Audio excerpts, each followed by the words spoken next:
Hello दोस्तों, नमस्कार, वंदे मातरम, जय हिंद। मैं गणेश स्वागत करता हूं अपने YouTube channel solution with Ganesh में। तो कैसे हैं साथी? तैयारी आपकी कैसी चल रही है? उम्मीद करता हूं अच्छी चल रही होगी, शानदार चल रही होगी, ज़बरदस्त चल रही होगी। तो दोस्तों, आज की क्लास में हम लोग पढ़ने वाले हैं महत्वपूर्ण संविधान संशोधन के बारे में, जो कि आपके एग्ज़ाम में काफ़ी लाभदायक सिद्ध होता है और यह आपके एग्ज़ाम में काफ़ी ज़्यादा पूछे जाते हैं। ठीक है, तो उम्मीद करता हूँ आप लोग नोटबुक और पेन लेकर बैठ गए होंगे और क्लास की तैयारी करने के लिए बैठ गए होंगे। ठीक है, तो भारत सीरीज ये अपना चल रहा है 10 दिन 10 टॉपिक। ध्यान रखेंगे कि 10 दिनों तक ये टॉपिक चलने वाला है, 10 टॉपिक चलेगा, जिसमें से आज चौथा टॉपिक चल रहा है। और ध्यान में रहे साथी कि इस टॉपिक से आपके 5 नंबर पक्के होने वाले हैं, इसलिए आप लोग इसको मिस नहीं करेंगे। आपको ये क्लास काफ़ी इम्पोर्टेंट सिद्ध होगा। आप लोगों को ये सब देखना ही चाहिए, यानी पढ़ना चाहिए। तो भारत सीरीज अपना चल रहा है, चलते हैं अपने क्लास की ओर और शुरुआत करते हैं इसके बारे में, महत्वपूर्ण संविधान संशोधन के बारे में। ठीक है, भारतीय संविधान संशोधन। तो पहले हम लोग मूल संविधान को देख लेते हैं। ठीक है, यानी कि 8वीं अनुसूची तक। तो अनुसूचियों के बारे में पहले जानते हैं। मूल संविधान में टोटल 8 अनुसूचियां थी। कितनी थी? 8 अनुसूचियां थी। और वर्तमान में टोटल कितनी अनुसूचियां हैं? तो वर्तमान में 12 अनुसूचियां हैं भारतीय संविधान में। तो हम लोग अब बारी बारी से पहले अनुसूचियों को पढ़ लेते हैं, फिर शुरुआत करते हैं संविधान संशोधन को। ठीक है, तो पहली अनुसूची जो है उसमें किसका वर्णन है? तो पहली अनुसूची में राज्य एवं केंद्र शासित प्रदेश का उल्लेख है। ठीक है, पहली अनुसूची में राज्य एवं केंद्र शासित प्रदेश का उल्लेख है। दूसरी अनुसूची में वेतन एवं भत्ते का उल्लेख है, वेतन एवं भत्ते का उल्लेख है। और तीसरी अनुसूची में शपथ। फोकस कीजिए, राज्य एवं केंद्र शासित प्रदेश। इसके बाद दूसरी अनुसूची में वेतन एवं भत्ते और तीसरी अनुसूची में शपथ। चौथी अनुसूची में क्या है? तो चौथी अनुसूची में आपका आता है राज्यसभा की सीटों का प्रतिनिधित्व, कि राज्यसभा में कितनी सीटें रहेंगी। ठीक है, उम्मीद करता हूँ आपको समझ में आ रहा होगा। पांचवी अनुसूची, जो पांचवी अनुसूची है, यह अनुसूचित क्षेत्र तथा अनुसूचित जनजाति से ताल्लुक़ रखती है। पांचवी अनुसूची अनुसूचित क्षेत्र तथा अनुसूचित जनजाति का उल्लेख करती है। क्लियर है साथी? छठवीं अनुसूची में असम, त्रिपुरा, मिजोरम, मेघालय, ये 4 राज्यों का वर्णन है। ये 4 राज्यों का उल्लेख कौन सी अनुसूची में है? तो अनुसूची नंबर 6, भारतीय संविधान का अनुसूची 6।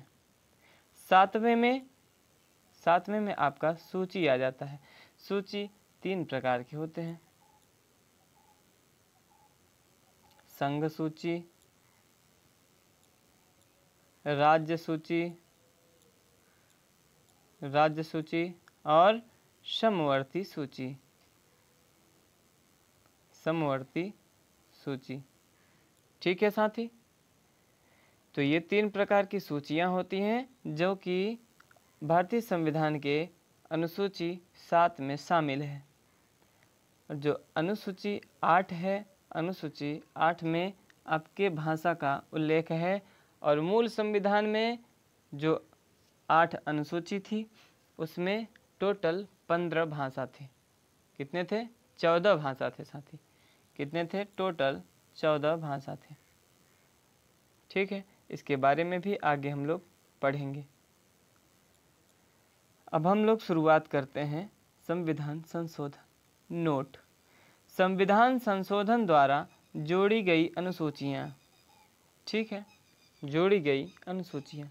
तो 8 तक तो हम लोगों ने पढ़ लिया, क्योंकि 8 जो अनुसूचियाँ थी वह हमारे मूल संविधान में थी, और जो संशोधन के द्वारा लाया गया है उसके बारे में हम लोग पढ़ने जा रहे हैं। 9वीं अनुसूची भूमि सुधार से संबंधित है, और यह पहली संविधान संशोधन थी जो कि वर्ष 1951 में हुई थी। तो इसका मतलब है वर्ष 1951 में जो भारतीय संविधान संशोधन हुआ था पहला, यह भूमि सुधार से संबंधित था, और इससे 9वीं अनुसूची जोड़ी गई थी। इसके बाद जो 10वीं अनुसूची आई, यह दल बदल से संबंधित है, और यह 52वें संविधान संशोधन से लाई गई थी। किस वर्ष? तो 1985 में। 1985 में यह लाई गई। इसके बाद 11वीं अनुसूची। 11वीं अनुसूची जो है यह पंचायती राज से संबंध रखती है, और 73वां संविधान संशोधन जो हुआ था वर्ष 1993 ईस्वी में, इसके द्वारा 11वीं अनुसूची को जोड़ा गया था। क्लियर है?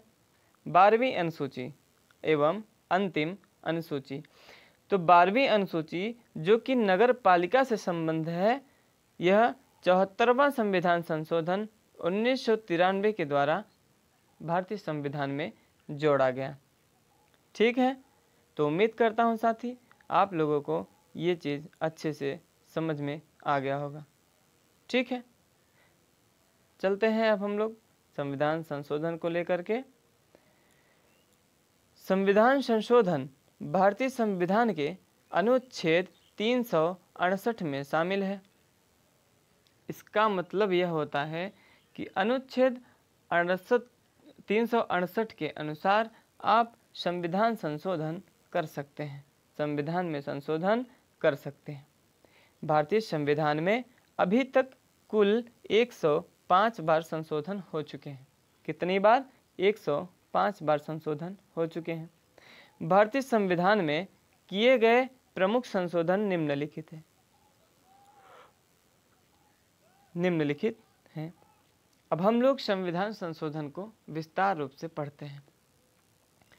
पहला संविधान संशोधन 1951 में हुआ था, और पहले संविधान संशोधन के द्वारा भूमि सुधार से संबंधित 9वीं अनुसूची जोड़ी गई थी। अभी हम लोगों ने डिस्कस किया था पिछले स्लाइड पर। ठीक है, तो 9वीं अनुसूची भूमि सुधार से संबंधित है, और यह पहले संविधान संशोधन 1951 के द्वारा जोड़ी गई। क्लियर है? तो उम्मीद करता हूँ साथी आप लोगों को समझ में आ रहा है। अगर समझ में आ रहा हो तो आप लोग लाइक का बटन दबा के हमको इसका महसूस करा सकते हैं कि आपको यह क्लास पसंद आ रही है। 7वां संविधान संशोधन 1956, यानी जो 7th कॉन्स्टिट्यूशनल अमेंडमेंट था, ये CA का मतलब है साथी कॉन्स्टिट्यूशनल अमेंडमेंट। ठीक है, इसका मतलब है कॉन्स्टिट्यूशनल अमेंडमेंट। तो ये संविधान संशोधन 7वां जो था 1956 में 7वें संविधान संशोधन के द्वारा राज्य पुनर्गठन से संबंधित फजल अली आयोग का गठन किया गया था। ठीक है, फजल अली आयोग का गठन किया गया था। ठीक है, 13वां संविधान संशोधन जो 13 नंबर का कॉन्स्टिट्यूशनल अमेंडमेंट था, उससे क्या हुआ? इसके द्वारा नागालैंड को राज्य का दर्जा प्राप्त हुआ था। नागालैंड को राज्य का दर्जा प्राप्त हुआ।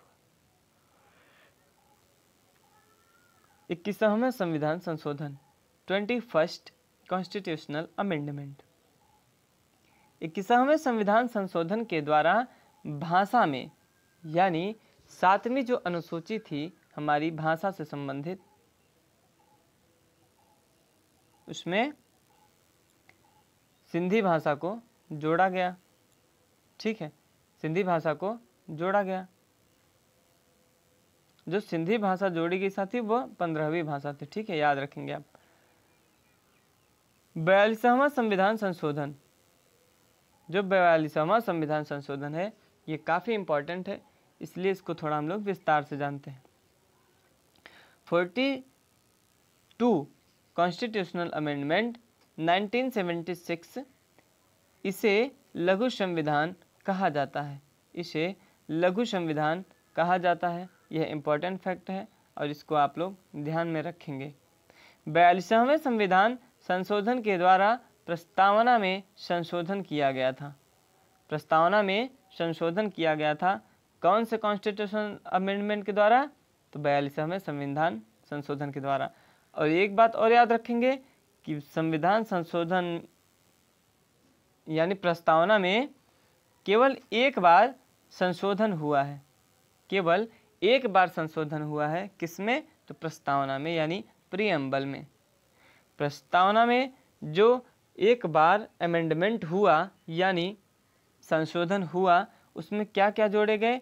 तो समाजवाद, पंथ निरपेक्ष तथा अखंडता, ये 3 शब्द नए जोड़े गए थे। किसमें? तो अपने प्रस्तावना में। क्लियर है? और इसी प्रस्तावना में केशवानंद भारती केश के द्वारा प्रस्तावना को संविधान का अंग माना गया था और इसमें संशोधन किया जा सकता है, यह केशवानंद भारती केश के द्वारा बताया गया था। क्लियर है? बढ़ते हैं अगले अमेंडमेंट पर। तो 44वां संविधान संशोधन, जो 44वां संविधान संशोधन है, इस संविधान संशोधन के द्वारा संपत्ति के अधिकार को मौलिक अधिकार से हटाकर विधिक अधिकार में शामिल किया गया। इसका अर्थ यह होता है कि संपत्ति का अधिकार जो था यह पहले मौलिक अधिकार था, उससे हटाकर यानी मौलिक अधिकार से इसको निकाल करके विधिक अधिकार में शामिल कर लिया गया।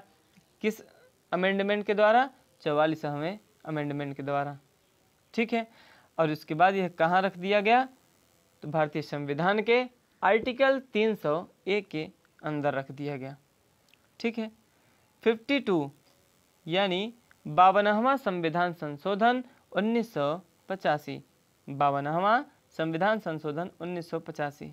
इस संविधान संशोधन के द्वारा 10वीं अनुसूची, और 10वीं अनुसूची किससे संबंधित है? तो 10वीं अनुसूची दल बदल से संबंधित है। तो 52वां संविधान संशोधन के द्वारा 10वीं अनुसूची दल बदल जोड़ी गई। ठीक है, उम्मीद करता हूँ आप लोगों को समझ में आ रहा होगा। इसके बाद 61वां संविधान संशोधन, 61वां संविधान संशोधन 1989। इसमें वोट डालने की उम्र को 21 वर्ष से कम करके 18 वर्ष कर दिया गया। कितना कर दिया गया? तो 21 वर्ष से कम करके 18 वर्ष कर दिया गया। कब? 61वां संविधान संशोधन में। कब हुआ था? तो 1989 में। क्लियर है? 62वां 62 अमेंडमेंट, जो 62वां कॉन्स्टिट्यूशनल अमेंडमेंट है, इसमें दिल्ली को केंद्र शासित के रूप में दर्जा प्राप्त हुआ था। यानी दिल्ली का उल्लेख किसमें है? तो आप बताएंगे कि दिल्ली का उल्लेख है आपका कॉन्स्टिट्यूशनल अमेंडमेंट जो 62वां है उससे यह शामिल होता है। ठीक है, तो साथ ही आज पार्ट 1 अपना यहीं पर समाप्त होता है। कल मिलते हैं फिर से पार्ट 2 लेकर के, यानी जो भी प्रमुख अभी कॉन्स्टिट्यूशनल अमेंडमेंट बचे हुए हैं, जो भी आपके एग्ज़ाम के दृष्टि से बहुत ज़्यादा इम्पोर्टेंट है, तो वो कल की क्लास में होगा। तो आप लोग जुड़ना मत भूलिएगा। कल शाम 7 बजे तैयार रहिए भारतीय संविधान संशोधन के लिए। ठीक है, तो उम्मीद करता हूँ साथी कि आपको क्लास बहुत अच्छी लगी होगी। आप लोग अपनी तैयारी को उम्दे तरीके से कर रहे होंगे। तो आज की क्लास में बस इतना ही। मिलते हैं कल शाम 7 बजे। जय हिंद, नमस्कार, वंदे मातरम।